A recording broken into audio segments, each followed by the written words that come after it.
sus primeras palabras fueron arrepentidos porque el reino de los cielos se ha acercado. La importancia del reino de los cielos se denota también cuando Él enseña a sus discípulos a orar. Enseña a orar de que vénganos, Señor, en tu reino, hágase, Señor, tu voluntad, así en los cielos como en la tierra. Quiere decir que si el reino de los cielos estaba incluido en la oración original, es porque es importante el reino de los cielos. Ahora, antes de continuar, quisiera denotar cierto factor muy importante que desafía nuestra teología o desafía nuestro pensamiento en cuanto a la importancia que le damos al reino de los cielos. El propósito de Dios fue compartir su autoridad gobernante con sus hijos espirituales mediante la extensión de su paradisaico o paradisiaco reino invisible a un reino terrenal visible, con el propósito de ¿qué? De colonizar ese dominio a los efectos que fuera como el paraíso. O sea, su intención era la de establecer su reino en el mundo físico sin tener que venir visiblemente a ese mundo por sí mismo. La Biblia habla claramente de que, si usted va a ver a Colosenses, en el capítulo 1, habla acerca de que hay un mundo invisible y que ese mundo invisible fue antes de este mundo visible. Por eso es que es importante tener visión, por eso es que es importante de nosotros tener una visión del propósito de Dios en nuestras vidas. Es importante tener una vislumbre de la importancia de la visión de Dios, porque cuando Dios nos habla, nos da una palabra viva, una palabra rema acerca de nuestro llamado y propósito en nuestras vidas, se hace como que cuando se nos da la palabra, como que es muy difícil de entender o de comprender, porque nosotros siempre que Dios nos habla de grandeza y nosotros siempre que Dios nos habla, como que se nos hace difícil recibir aquella palabra, porque nosotros comparamos esa palabra a nuestra condición presente, a las circunstancias. Pero Dios nos deja saber y Él quiere que nosotros pongamos mucha atención a que el propósito de Dios es de expandir el reino de los cielos aquí en la tierra. O sea, es colonizar, es traer. Eso fue su propósito original. Sabemos que fue cambiado por el mismo enemigo. Pero para entender esto es importante saber que el hombre fue tanto creado como hecho.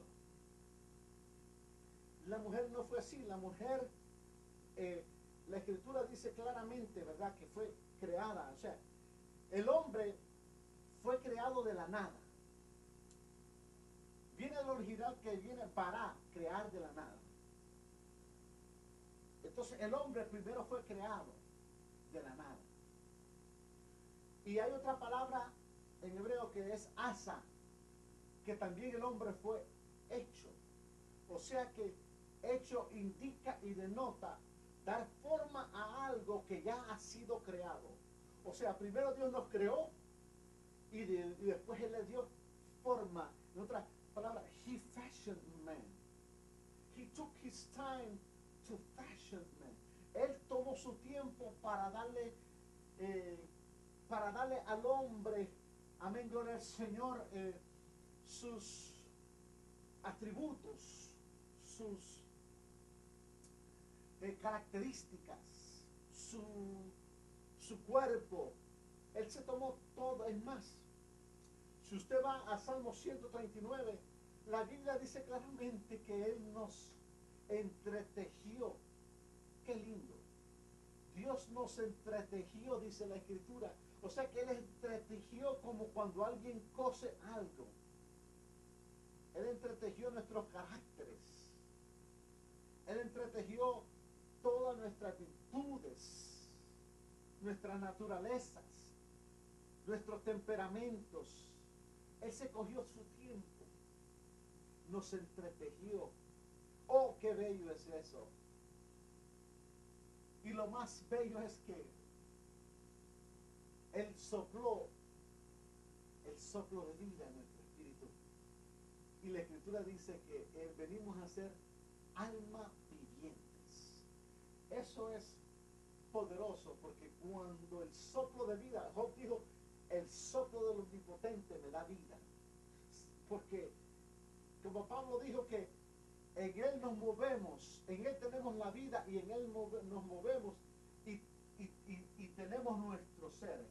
In Him we live and we move. Or in Him we move and we live and have our being. Dice la Escritura en Hechos. En Él nos movemos.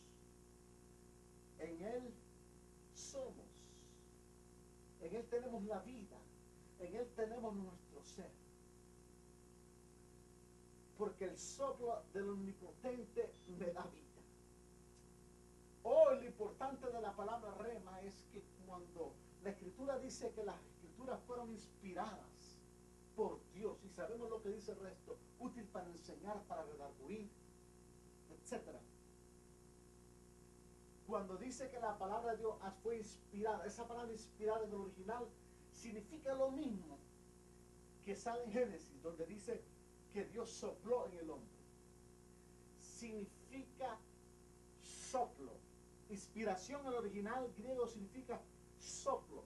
Quiere decir que cuando Dios vuelve a hablar otra vez, una palabra viva, una palabra rema, una palabra que cambia su vida, usted renace. Por eso es que la Escritura dice que hemos sido renacidos, no por la simiente o por la que significa palabra corruptible, sino por la simiente corruptible, por la palabra de Dios que vive y permanece para siempre.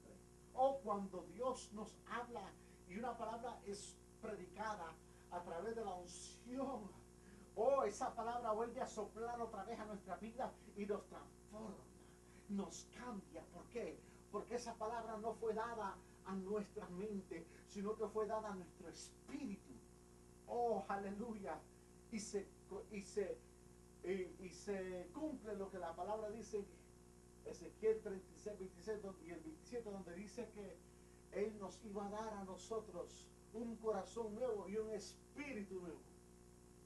La regeneración, que es tan importante. La regeneración que cambia lo viejo por algo nuevo. Porque esta naturaleza, por más que la queramos peinar y hacerle un peinado de medio, jamás podemos hacer. Esta naturaleza tiene que ser cambiadas, como el apóstol Pablo dice, que de modo que si alguno está en Cristo, nueva criatura es. Y aquí las cosas viejas pasaron y aquí todas son hechas nuevas. Entonces, vemos aquí la importancia de saber que el hombre no solamente fue creado, sino que fue hecho.